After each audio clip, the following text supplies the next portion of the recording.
Still no change in Croatia's mountainous Gorski Kotar region, which has now been virtually encased in ice for 5 days. Thousands of households are without electricity, and the town of Chabar and the entire surrounding area is cut off from the rest of the country. National Electric Company officials fear that this unprecedented freezing of the power line infrastructure may take months to repair. The Croatian Bureau of Statistics has released its latest figures, which put the number of unemployed in Croatia at over 380,000. This means that the unemployment rate is now 16.5%. Roughly 66,000 jobs were lost in the past 6 months, and the lack of investment and announced public sector layoffs are stoking fears of over 400,000 persons without jobs, the first time since 2002.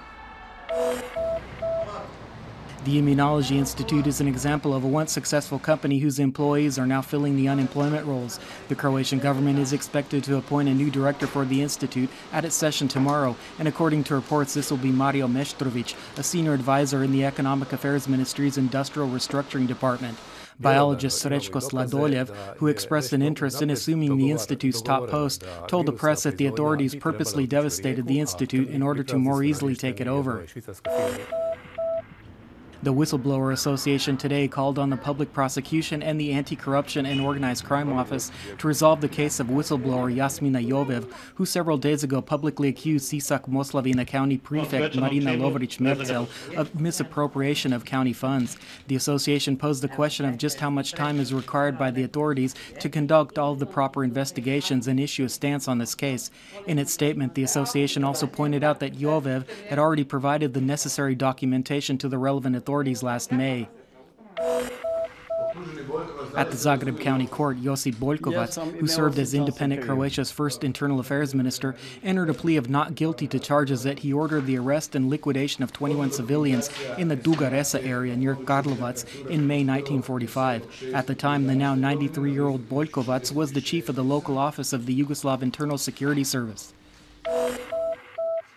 In the same courthouse, the trial of former Prime Minister Ivo Sanader in another corruption-related case, this one involving Sanader's involvement in a questionable real estate deal, continued today as testimony was delivered by two former members of his cabinet, former Deputy Prime Minister Đurđa Adlešić and former Health Minister Darko Milinović.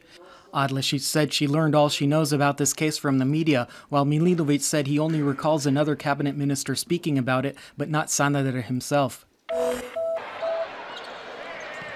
In sports, in basketball action in the regional ABA league last night, Zagreb's Cibona defeated Serbian team Partizan from Belgrade 80-76 in a home game. Currently, Cibona and Partizan share the league's third-place rank, behind first-place Crvena Zvezda of Belgrade and Zagreb's other team, Cedevita. And in men's tennis at the Zagreb Indoors, Ivo Karlović moved on to the second round after defeating Germany's Daniel Brand 6-7, 7-5, 7-6 last night. He will face countryman Ivan Dodig in the next round. Two other Croatian contenders dropped out in the first round. Borna Ćorić lost to German Michael Berer 6-4, 3-6, 6-4, while Ante Pavić lost against another German, Bjorn Fau, 6-3, 6-4.